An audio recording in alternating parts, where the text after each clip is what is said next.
Las primeras ideas con respecto al origen de la vida se generan desde la prehistoria. En esa época surge la preocupación por conocer cómo se origina la vida y se cree que es a través de un proceso de racionalización de las relaciones de dependencia entre los humanos y la naturaleza y a través de la observación.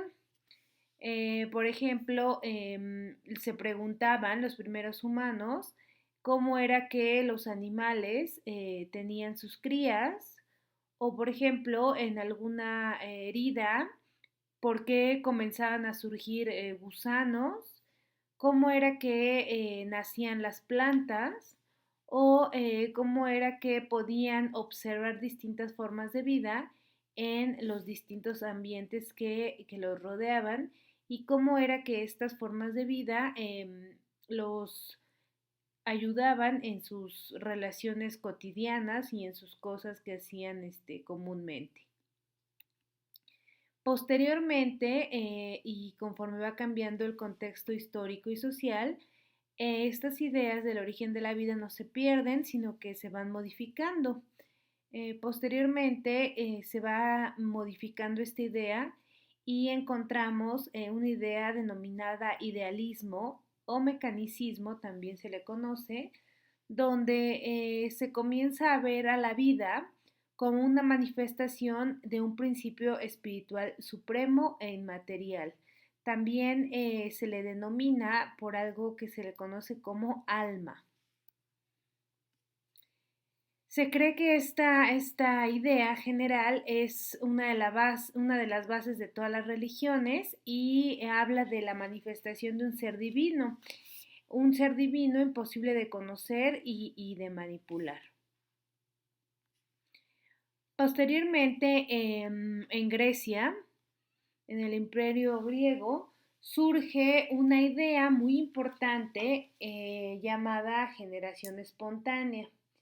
Esta idea fue desarrollada en dos grandes escuelas, por así decirlo, que eran los materialistas y los idealistas. Para los materialistas, la vida podía surgir del lodo, de la combinación de agua con fuego, del mar o de cualquier combinación de los elementos.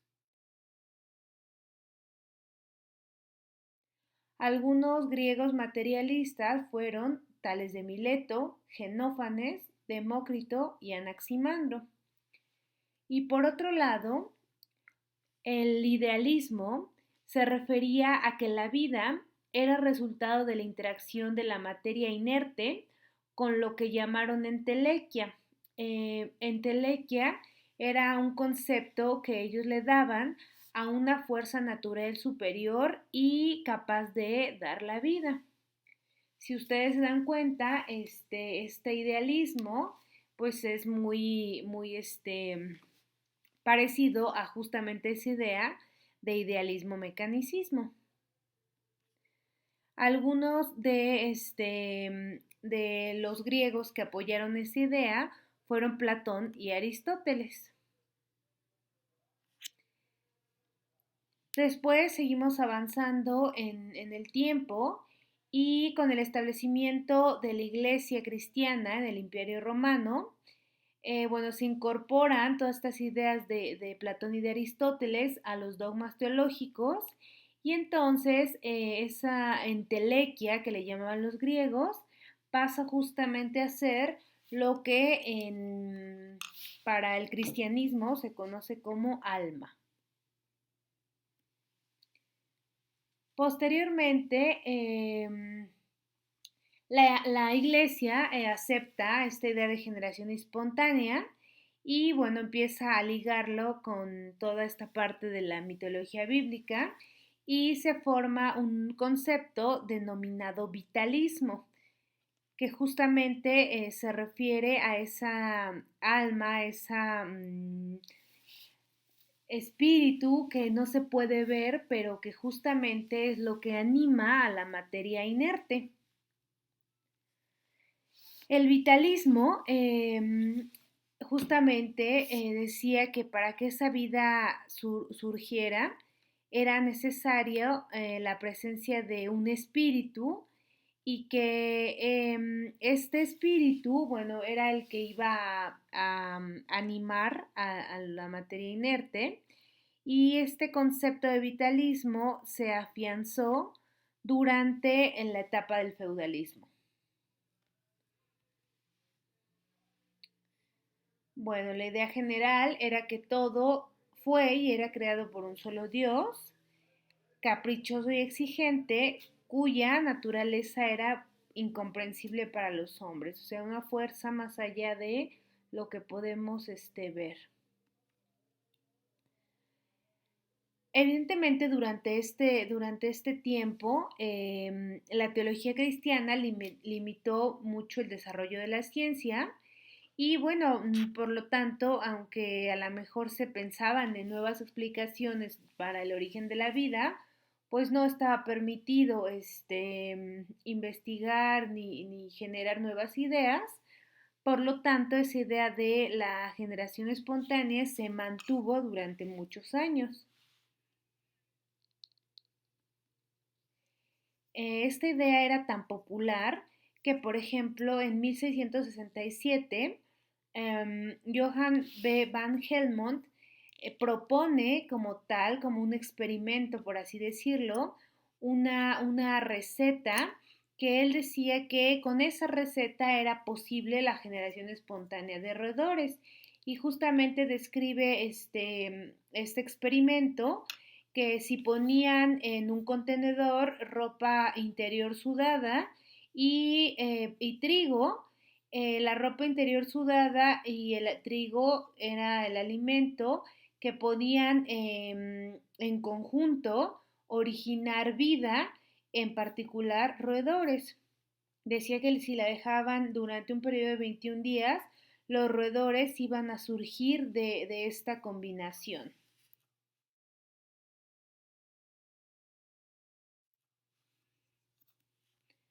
Posteriormente se da la desaparición del feudalismo y bueno, los científicos comienzan a reavivar su capacidad crítica y bueno, comienzan a someter a experimentación nuevas ideas y comienzan a surgir nuevas teorías.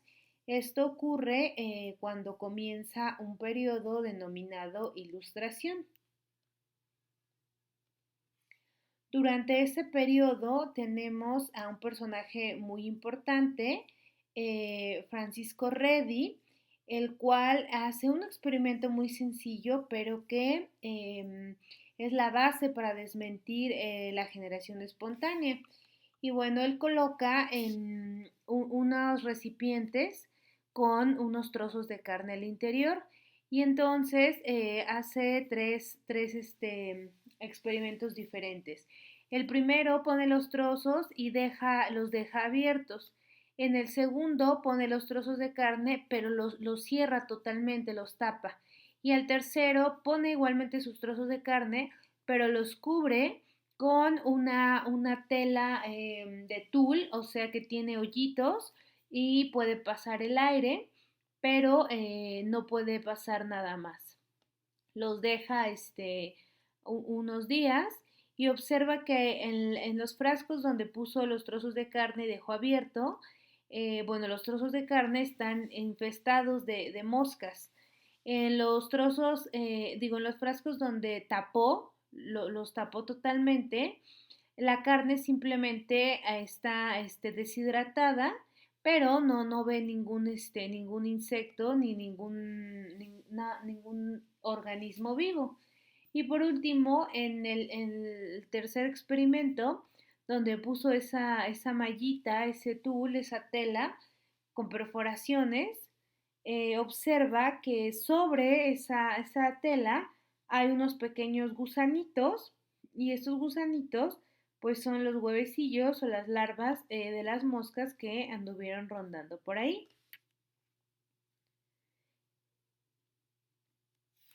Este experimento fue muy importante porque sienta las bases para que evidentemente se plantea que no, la generación espontánea pues no es una idea correcta.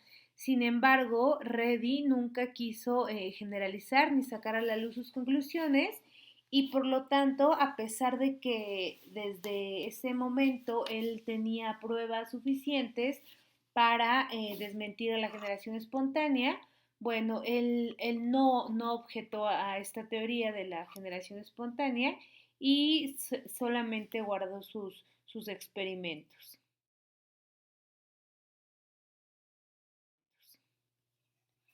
Posteriormente, después de esto, viene una etapa donde sí se hacen ya como tal experimentos científicos, donde se argumentan sus experimentos y sobre todo donde esos experimentos son divulgados para que los demás científicos y las demás personas los puedan conocer. Uno de estos experimentos ocurrió en Inglaterra, un científico de apellido Nedham, que evidentemente intenta explicar y demostrar la existencia de una fuerza vital, o sea, él intenta apoyar a la teoría de la generación espontánea, hace un experimento en el que utiliza unos matraces, o sea, aquí unos recipientes de vidrio, donde coloca una mezcla denominada caldo nutritivo, que es un líquido con diversos nutrientes para el crecimiento específico de bacterias y los pone a hervir para matar todas esas bacterias que pudieran haber en ese caldo nutritivo. Posteriormente, después de que las pone a hervir y ese fuego esteriliza, bueno, ahora sabemos que se llama así, todo ese líquido, tapa esos recipientes y los deja reposar unos días y observa que al cabo de unos días crecieron ahí al interior algunos microorganismos, se le observa ahí algunas partículas y concluye que la generación espontánea es el resultado obligado de la materia orgánica en descomposición al ser animada por una fuerza vital. O sea que él dijo, bueno, a pesar de que yo herví ese líquido y lo tapé, ahí al interior esa fuerza vital cobró efecto y animó a esa materia inorgánica que era ese caldo nutritivo, por lo tanto se generaron pues esa vida, esas bacterias. Por otro lado, en Italia, Lazzaro Spallanzani realizó también sus propios experimentos y él hizo algo muy similar a lo de Nedham. Igualmente en un matraz colocó caldo nutritivo, lo calentó, lo hirvió hasta que pudiera esterilizarse, pero él hizo todo el tiempo, mantuvo su matraz tapado y lo dejó después de que lo había hervido, lo dejó por varios días y a diferencia de Nedham observó que no había crecido ningún microorganismo. Entonces, bueno, tenemos que Lázaro Spallanzani repitió los experimentos de Nedham y en este caso no aparecieron microorganismos. Pero si ustedes ven, la diferencia es que Nedham hirvió sus caldos nutritivos destapados y posteriormente los tapó. Lázaro Spallanzani mantuvo todo el tiempo los matraces tapados. Ya que Lázaro Spallanzani tenía estos experimentos, estas observaciones, evidentemente los vitalistas rechazaron sus experimentos porque Nedham pues había demostrado que la generación espontánea sí se daba, pero Lázaro Spallanzani no, entonces ellos rechazaron sus experimentos y ellos le dijeron a Lázaro Spallanzani que el hervor excesivo de esos caldos nutritivos había dañado el aire que estaba al interior y el caldo que había en sus botellas, impidiendo así la aparición de nuevos sistemas vivos. Ese aire dañado, pues evidentemente se refería a esa alma o esa fuerza suprema que animaba a la materia inerte. Entonces, bueno, los experimentos de Lázaro Spallanzani, aunque muy bien hechos, fueron refutados y rechazados finalmente por los vitalistas. Hasta aquí entonces la idea de la generación espontánea pues seguía siendo una idea válida.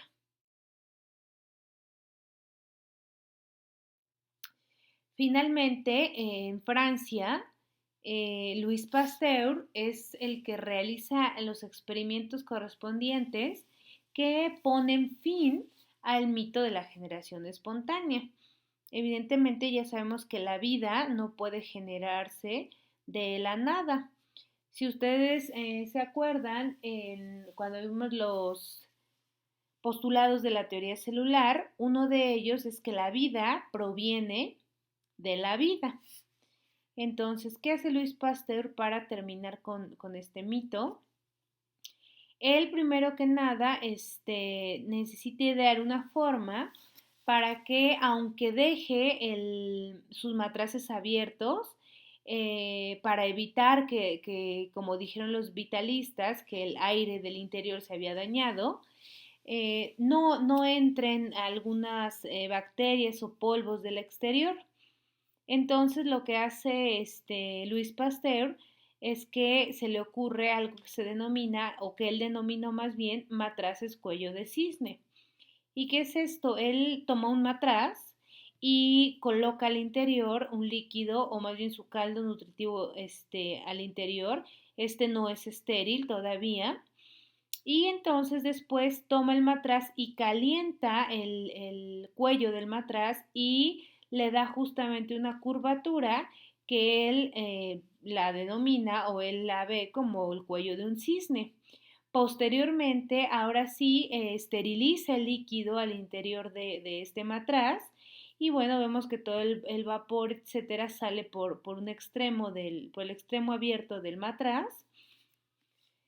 Y bueno, lo deja ahí un tiempo, unos días, que se enfríe el líquido, y se da cuenta, o más bien observa, que en esa curvatura que él generó en el matraz están atrapado polvo y todos los microorganismos, que evidentemente esos microorganismos, ese polvo viene del aire, pero como esa curvatura es tan pronunciada, esos microorganismos, ese polvo no alcanza a llegar al líquido estéril. Por lo tanto, ese líquido permanece sin el crecimiento de ningún microorganismo. O sea, como ninguna partícula, ninguna célula llegó aquí, pues no se pudo generar vida. Por lo tanto, la vida no se puede generar de manera espontánea. Posteriormente, para comprobar que este líquido no había sido dañado debido al hervor excesivo, como le habían dicho a Lázaro Spallanzani, Louis Pasteur ladea el matraz a modo de que el líquido interior toque justamente todo ese polvo, todos esos microorganismos atrapados, lo regresa a su estado normal, y ahora sí se ve que en el líquido comienzan a crecer microorganismos. Una vez que el líquido fue infectado, o más bien fue llenado de microorganismos que vienen del aire, ahora sí comienzan a crecer los microorganismos. Entonces así demuestra que la vida solamente proviene pues de la misma vida, que la vida no puede generarse de manera espontánea.